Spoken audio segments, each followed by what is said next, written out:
Hospital from conmen, from fraudsters, and from charlatans who wanted to expropriate Nairobi Hospital. And I want to say, for the avoidance of doubt, nataka niwaambie wa Kenya, Nairobi Hospital is a premier medical institution hospital in the Republic of Kenya.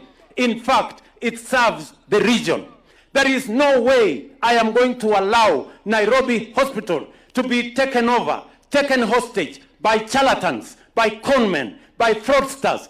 That is why I have instructed with clarity that all those who are involved in fraudulent activities in Nairobi Hospital will be removed. They will be taken to court. They will be charged. And Nairobi Hospital is going to serve the people of Kenya.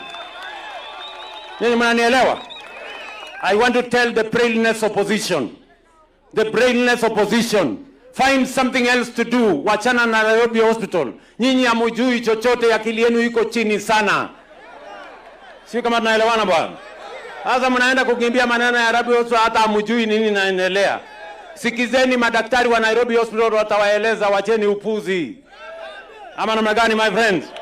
Sijui kama tunaelewana. Unajua wale watu those brainless opposition, they are just scavengers. Scavenging on any headline. Oh, sijui nini Nairobi Hospital nauzwa, sijui nani anataka kununua. Wacheni ujinga. Wapuzi nyinyi. Sio kama tunaelewana bana. Tuko pamoja? We are going to stand by Nairobi Hospital. Nairobi Hospital is a public institution. It is an institution that serves the public of Kenya.